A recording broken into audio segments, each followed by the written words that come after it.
সুপ্রভাত বন্ধুরা, আজকে একটা নতুন ব্লগে তোমাদের সবাইকে স্বাগত। আমি যাচ্ছি, আমি আর বৌদি আমার ভাইঝিকে স্কুলে ভর্তি করতে। নতুন স্কুল বলতে আমার ভাইঝি একটা স্কুলে পড়ে ডেভিড হেয়ারে, তো এখন চেঞ্জ করে দেবো স্কুলটা চেঞ্জ করে বাবু যে স্কুলে পড়ে সেই স্কুলে ভর্তি করব, বিবেকানন্দ মিশন হাই স্কুলে। তো আমি আর আমার বৌদি দুজনে রেডি হয়ে বেরিয়ে পড়েছি। দুপুর বলতে 11টা-12টা করে, 11টা, 11:30, 11:45 বাজে, তখন আমরা বেরিয়েছি। টোটোটা দাঁড়াতে বললাম, টোটোটা দাঁড়ালো না, ও সামনেই দাঁড়াবে বলে শিবতলায়। আর এখানে সামনের মাঠটায় প্রাইমারি স্কুলের খেলা হচ্ছে, সেটাই আমার বৌদিকে বলতে বলতে যাচ্ছি। আর আমি মাস্ক পরেছি বলে সবাই ঘুরে ঘুরে দেখছে। বৌদিকেও বললাম তুমিও পরে না, বলছে না পরবো না, ঠান্ডা তো, আর হচ্ছে যে একটু মুখ টুক কিরম হয়ে যায় ড্রাই, আর বাইরে মাস্ক এখন পরে যেন বেরোলে একটু ভালোই লাগে, ধুলো ময়লাটা হয় না মুখটা, এটাই হলো ব্যাপার। তারপরে স্কুটিটা গেছে খারাপ বলতে পাংচার হয়ে গেছে, পেছনের চাকাটা সারিয়েছি, তারই 2 দিন পর আবার পাংচার। ওই জন্য আমি বলি আমি আর সারাবো না, বাবাকে বলেছি টায়ারটা কিনে এনে দাও, তবে আমি চেঞ্জ করিয়ে নেবো, টায়ারটা চেঞ্জ করতে হবে। এতক্ষণ দাঁড়িয়েছিলাম, স্কুটি থাকলে, আমার বৌদিকে বলছি স্কুটি থাকলে কখন বাগনান পৌঁছে যেতাম। যতক্ষণকে হেঁটে বৈদ্যনাথপুর মোড়ে এসেছি প্রায় বাগনানের কাছাকাছি চলে যেতাম, আর এখানে এসেও প্রায় 20 মিনিটের মতো দাঁড়িয়ে আছি। আর সবসময় স্কুটি নিয়ে যাতায়াত করি, তো দাঁড়িয়ে থাকতে কি বিরক্তি লাগছে। না অটো পেয়েছিলাম না বাস, আর এই অটোটাই উঠছে, একটা বাস বেরিয়ে গেল, বাসটায় উঠলে আরও একটু তাড়াতাড়ি যেতাম। বৌদিকে বলছি পুরো লস, সবে লস আজকে।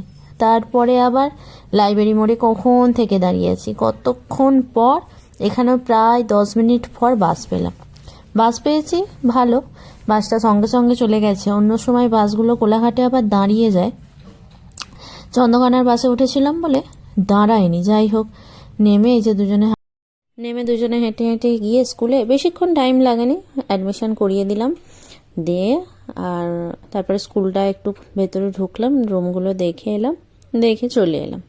ফিরতে ফিরতে দুজনে গল্প করতে করতে আসছি। আমি এবার বাস পাওয়াটাই মুশকিল, কখন বাস পাবো দুপুরবেলা, সেটাই হচ্ছে ব্যাপার। বাস পেলে বেশিক্ষণ টাইম লাগবে না, যদি হচ্ছে যে ওই রকম কোলাঘাটের বাস পাওয়া যায়। কিন্তু বাসটা সেই বললাম না কোলাঘাটে দাঁড়িয়ে গেছিলো, 15 মিনিটের মতো দাঁড়িয়েছিল। এক তো কি ভিড় ছিল, তার উপরে দাঁড়িয়ে গেছিল, কি একটা অস্বস্তিকর ব্যাপার। যাওয়ার সময় বাসটা ফাঁকা ছিল, সিটও পেয়ে গেছিলাম। আর এই যে কুয়াশা হয়ে আছে, মানে দুপুরবেলায় কীরকম, সেদিনে সূর্য ওঠেনি।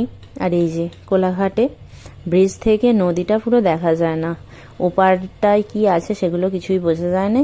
এটা একটুখানি ব্লক করেছি, আর এই পারটার দিকে ফিস্ট হচ্ছিল, সেটা ব্লক করার চেষ্টা করলাম, কিন্তু কিছুই বোঝা যাচ্ছে না। যাই হোক, তারপরে আমরা ওখানে আমাদের বাগনানে নেমে বাগনান থেকে আবার এসে গেছি। এটা আমরা একটু ভেতর দিয়ে আসছিলাম, ভেতর দিয়ে বলতে আমাদের বাগানের সামনেটা দিয়ে।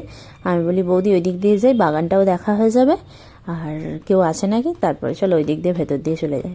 আর বাগানে এই যে এরকম জাল দিয়ে পুরো ঘিরে দেওয়া হয়েছে, এত অত্যাচার হচ্ছিল, ওই জন্য জাল দিয়ে ঘিরে দেওয়া হয়েছে, গেট হয়েছে। এগুলো মনে হয় তোমাদের সাথে শেয়ার করা হয়নি, যাই হোক এটাও শেয়ার করে দিলাম।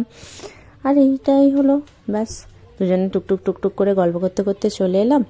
আজকের ব্লগটা এই পর্যন্তই। আর আমার বৌদি টুকটুক করে হাঁটে, ধীরে ধীরে আসছে, বলছে আসুন ম্যাডাম আসুন বলে ওর পেছনে একটু লাগতে চলে এলাম। আজকের ব্লগটা এই পর্যন্তই।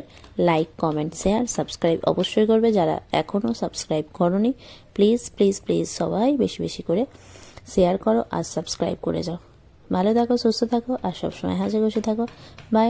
নতুন একটা ব্লগ নিয়ে খুব শীঘ্রই আসছি। টাটা।